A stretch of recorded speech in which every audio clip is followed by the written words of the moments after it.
Yo, my peoples, what's good? We're back. It's been a while coming back and in. I'm sorry for the inconsistency, but I'm doing a video coming back strong. Haven't done a video around this topic in a while. Making the case 1986 Celtics. Obviously, this was the Celtics that had, Bird, McHale, all them brothers there. And I guess this Making the Case series is a series that does which is the best teams of all time in the NBA. So I'm probably gonna react to some other ones. If there's another one other than this one, I know there's probably like Bulls and Warriors somewhere that he did a video for. So let me know which one y'all want me to react to. Obviously, as we've reacted to in the past, we prioritize Larry Bird, so we're gonna react to him. And yeah, I guess there's a case for 1986 Celtics being the best team of all time. So we're gonna hear from this guy. Make sure y'all like, comment, subscribe, and let's get into it. I really haven't done a Larry Bird video in a while, so this feels kind of interesting. Well, let's go. What's the goal of basketball? To win, right? Too loud. But not just to win individual games. The ultimate goal is to win a championship. Of course, basketball is a team sport. Championships are won by the most complete, most inspired team. Every champion deserves credit. The question on my mind is, who's the greatest team of all time? With apologies to Bill and Wilt, I have a list of 8 teams since 1970 that I want to look at as having a claim to that distinction. It is a loaded question, and one that I ultimately can't answer. Is it the teams that were front runners from beginning to end? The ones who were unbeatable at their peak? Maybe the ones who tapped into something special and overcame countless obstacles? There is no right answer. It's your job to make your own call, and it's my job to make the case. So today, I'll be making the case for the 1986 Boston Celtics as the greatest basketball team of all time. I bet. Let's hear it from you, my boy. I'm pretty sure this is the same guy that did the Making the Case videos for like Jordan and LeBron and best player of all time. So those videos are good, so this should be Some good. quick background. In the 1985 NBA Finals, the Los Angeles Lakers defeated the Celtics behind the heroic efforts of Magic Johnson and Finals MVP Kareem Abdul-Jabbar. It was the first time in history that the Lakers had defeated the Celtics in the Finals, going back as far as 1959. In the ensuing offseason, the Celtics made key roster moves, licked their wounds, then rattled off a league-high 67 wins on their way to raising the franchise's 16th championship banner. Their 67-15 record stands as the best record in Celtics history, and their 15-3 playoff records. Did Jason Tatum beat that recently? I'm not sure, but I know their record was kind of crazy compared to the rest of the East. Serves as a testament to their aptitude on both ends of the court. They trotted out the original Big Three of Robert Parrish, Kevin McHale, and the immortal Larry Bird, a dynamic backcourt of Dennis Johnson and Danny Ainge, and boasted a talented bench anchored by former league MVP Bill Walton. Now, before we go any further, I want to reach out to some of you out there. Some of you might be a little jaded about this team, and that's because some of the most prominent and influential figures in sports media were around for and swear by this team. Your Bill Simmons, your Jackie McMullins, your Bob Bryans, they all have a connection to this squad in some way or another, so the discourse around the 86 Celtics has always had a certain amount of Boston-centric bias. I want you to know that I have no such bias. I was born and raised in Kansas. I don't give a shit about Boston. Dunkin' Donuts can go to hell as far as I'm concerned. And I'm here to tell you that just because those writers were a little bit biased doesn't mean that they're wrong. With that said, where else do we start with the 86 Celtics than with Larry Bird? 1986 saw Bird take home his third straight MVP, joining the historic company of just Wilt Chamberlain and Bill Russell. Never before had a forward submitted a better season than Bird's 7th campaign. Flames. He slapped up a 26, 10-7 and was decimal points away from submitting a 50, 40, 90 season. The man had a superlative basketball IQ and remains, for my money, the clutchest player to ever put leather through nylon. He had a blend of all-around skills that began garnering him GOAT talk from people like Bob Cousy and Jerry West. His tenacity on the boards defied his 6'9" frame.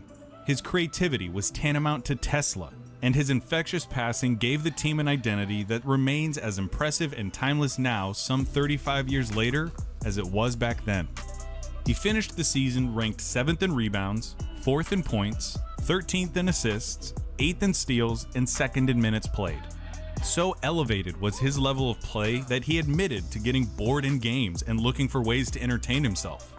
Like taking increasingly ridiculous shots or playing portions of games left-handed. 47 points left-handed. At the other forward spot was Kevin McHale. After back-to-back 6th Man of the Year awards as a super sub, 86 was McHale's first season as a starter, and he immediately began producing at an all-NBA level. With his 6'10 height and unsettlingly long limbs, McHale earned a reputation as one of the great two-way players in the league. Defensively, he was mobile and springy enough to move with quicker swingmen, while being long and strong enough to contest interior scorers. Offensively, there's a reason that Olajuwon and McHale are the two names that get mentioned whenever someone talks about post players. Opponents trapped in McHale's torture chamber were subjected to an array of moves that left them confounded, wondering where on earth the man went and how the hell he got it. You never knew what he was going to throw at you. He'd combine fakes into an up and under, pivot into an uncontestable fallaway, or whatever else struck his fancy. It's still striking to see him twist and wind through defenders with his moves the same way Kyrie Irving splits defenders with his handle. Averaging 21 points and 8 rebounds a game on an otherworldly 57% field goal percentage, McHale was a luxury for Boston. He would take on the toughest defensive assignment, allowing Bird to roam, and scored with enough efficiency and volume that his counterpart never had to carry the full offensive burden. Rounding out the big three was the man in the middle, the Chief, Robert Parrish. The Chief. As the unsung hero of the team, Parrish doesn't get talked about nearly as much as Bird and McHale, but make no mistake, the Chief was dangerous. Keeping in mind that these stats don't include Bill Russell because of a lack of recorded statistics, Parrish is still the Celtics' all-time leader in offensive rebounds, defensive rebounds, blocks, and is still the NBA's leader in games played. Oh, really? You could rely on Chief for 16 and 10 with Duncan-esque consistency. The man was always in shape and feasted on opposing defenses simply by outrunning them. God only knows how many points he scored. He played more games in the league than LeBron? Well, this video's old. Maybe that's changed. Because he hustled his way down the court, setting up easy outlet passes. He shot well from the field, was a good free throw shooter, had a reliable jumper, defended, rebounded, set Steven Adams-like picks, and did all the little things. There wasn't a ton of room for heroics on such a loaded roster, so you couldn't count on Parrish jumping out at you with a 39-point game, but he embraced being the third option the same way Scottie Pippen embraced being the second. Never forget that Robert Parrish held his own in the age of giants against Ralph Sampson, Olajuwon, Kareem, Moses, Ewing, and the rest of them. Jumper. Okay. At point guard was Dennis Johnson, one of the most underrated players ever. It's a video for another time, though. For the Celtics, DJ fulfilled his role as the best defensive guard of his era. With 9 straight all-defensive selections from 79 to 87, only Kobe made more all-defensive teams as a guard. Wow. He was the best matchup on Magic of any player in the league, set the table for everyone on his team, and consistently came through in money time. So he had a jumper. And also, quick question to the people who watch this live. I know I have a lot of older fans that actually lived through this era. Did he stop Magic? I don't know if stopping Magic is the right word. Did he slow down the ability of progression that Magic Johnson was used to playing against other guards or other teams? Because that would be a tough case, especially since Magic Johnson is, however tall he is, bullying going to the lane. He seems pretty small, so I'd be impressed if he really, guarded him or locked him up or whatever. He and Bird had what some refer to as a telepathic connection, making tight wire action between them routine. He was the ringleader of the squad, and Bird still calls him the best player he ever played with. Okay. At the other guard was Danny Ainge, a reliable double-digit scorer and wily little rascal who thrived on riling up the opposition and getting under their skin. Ooh. Ainge was also one of the great shooters of the era. Yes, sir. Went on to demolish the single-season three-point record in 1988. A talented multi-sport athlete, Ainge remains the only high schooler to be named a first-team All-American in football, baseball, and basketball. And coming off the bench was the Celtics' secret weapon, Bill Walton. Drafted first overall by the Portland Trail Blazers in 1974, Walton had a transcendent stretch of basketball in the late 70s, guiding the Blazers to the NBA championship in 77 and winning league MVP in 78. Injuries derailed his career at the end of his 78 season, though, and he played in just 14 games over the next 4 seasons. By 86, Walton was a liability and a shell of the player he once was. Looking for redemption and one more chance to be a part of something special, he called Red Auerbach to see if the Celtics would be interested in trading for him. The deal went through, though health still remained the biggest question on everyone's mind. Could his body withstand the grueling championship campaign these Celtics were setting out on? Well, in the 100 games that the Celtics played that season, Walton played in 96 of them.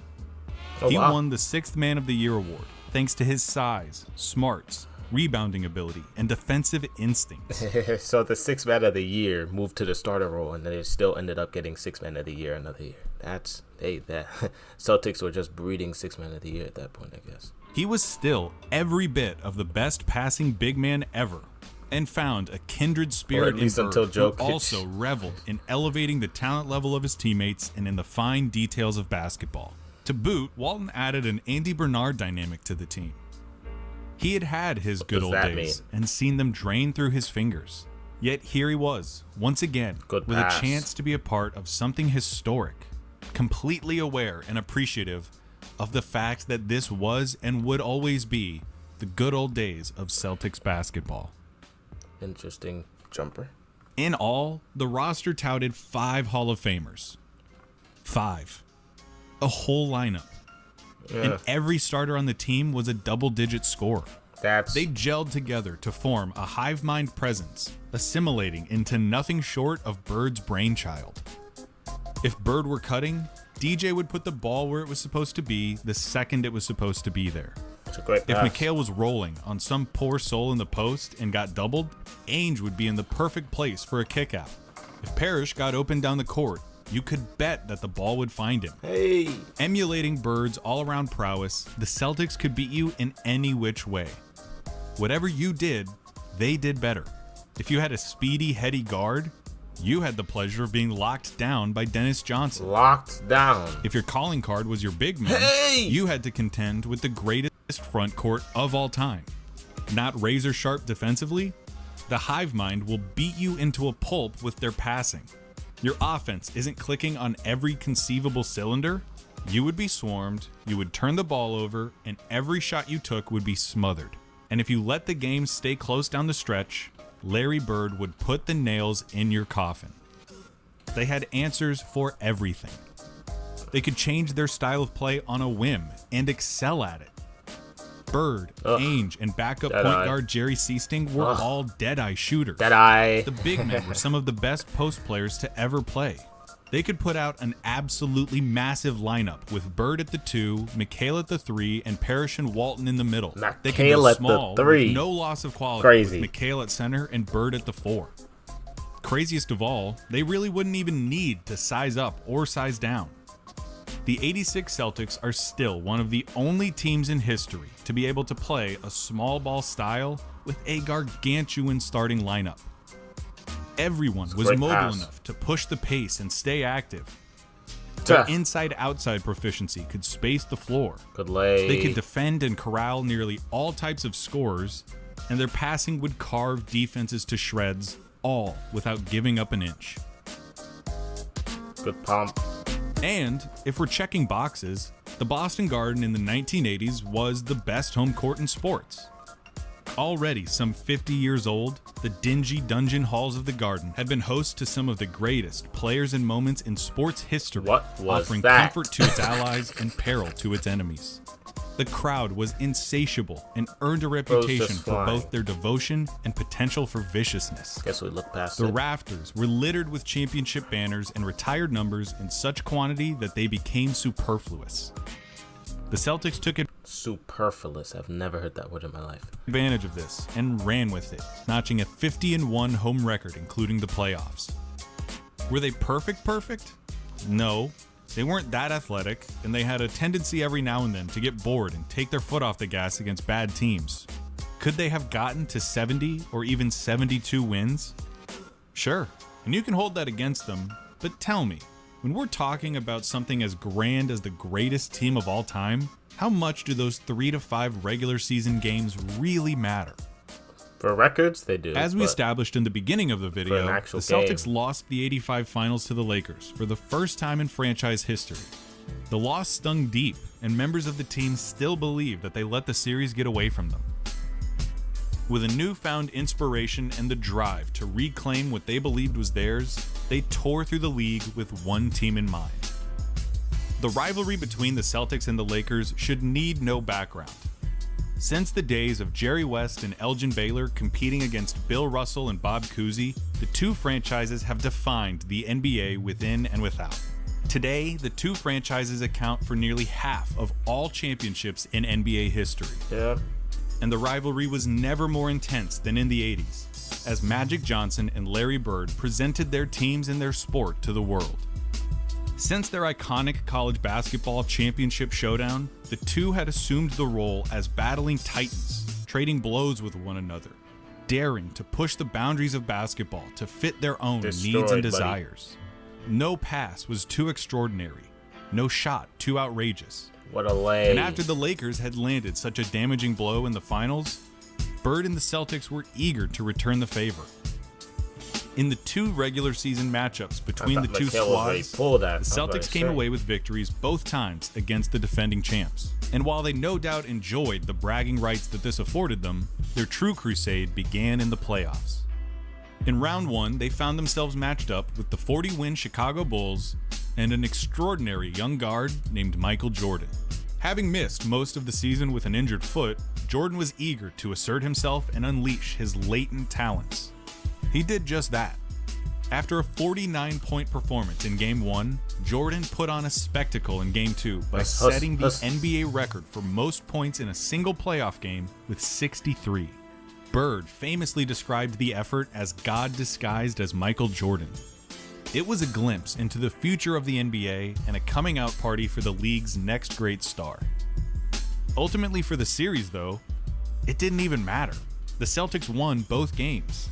Not even such an extraordinary performance as Jordan's was enough to dent the armor of the Celtics. Which is crazy. Just comes to show that a team is better than a player. It doesn't matter how many points you drop, bro. If the whole team is connecting, Jordan is not going to do anything against prime team meshing, chemistry, points, buckets, win.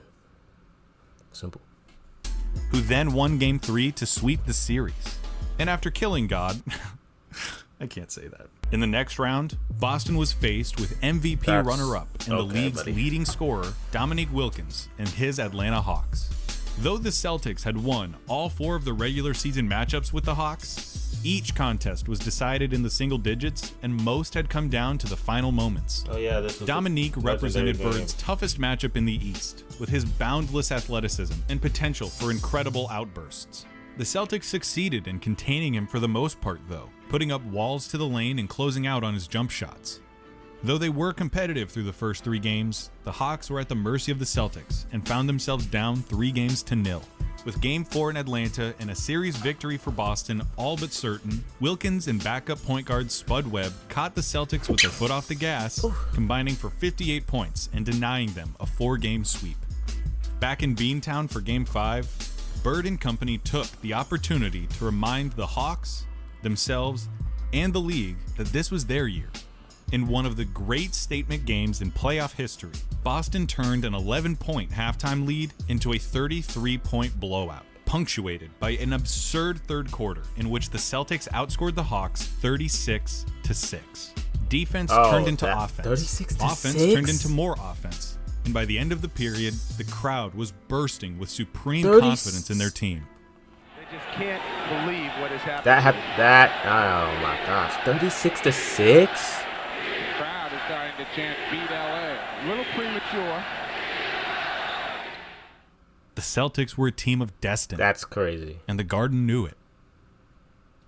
Boston then easily dispatched a 57-win Bucks team in the Eastern Conference Finals. Though in fairness, Sidney Moncrief had sustained a hobbling foot injury earlier in the playoffs. He missed Game 1 and was ultimately held in check by the Celtics, who took the series in 4 games. Would a healthy Moncrief have made a difference? Unquestionably. Cleaning out. Would the Celtics have swept the Bucks? I think it's unlikely. But would they still have won the series and advanced to their 3rd straight finals? Yes.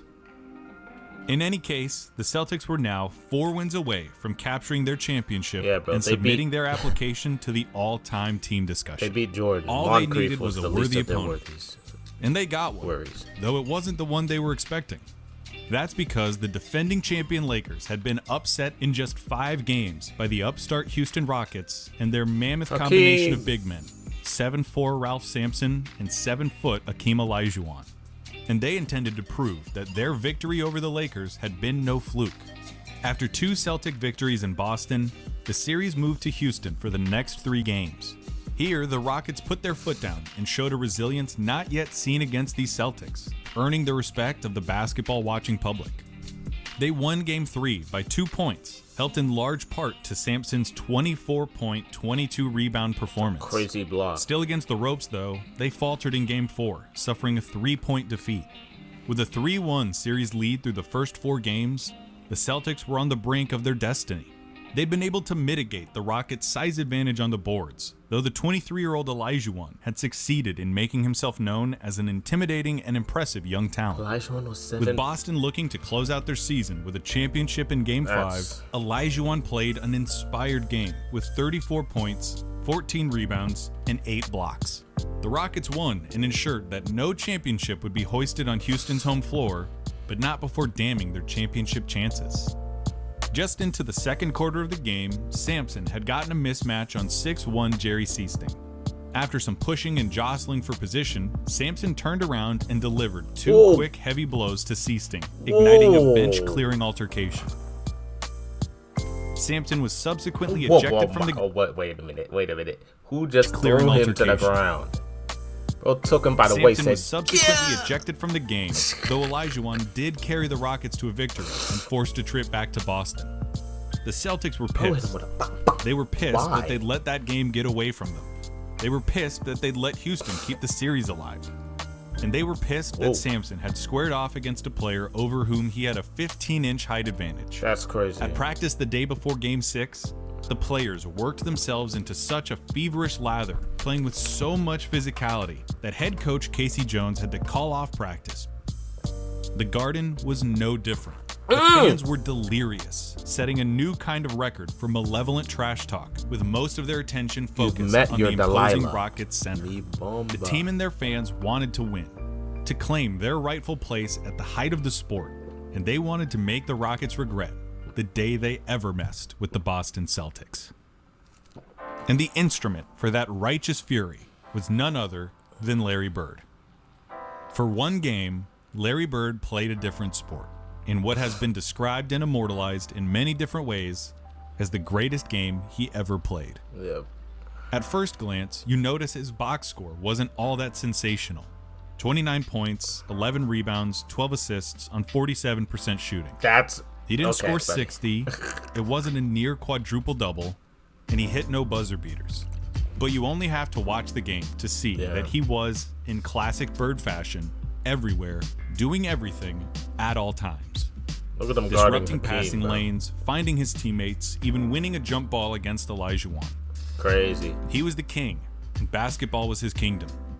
The Celtics walked out with a comfortable 17-point victory as world champions, with Bird remarking himself that it was the best performance of his career, the only one that he ever felt totally prepared for. Afterwards, Red Auerbach blessed the team as one of, if not the, greatest he'd ever seen.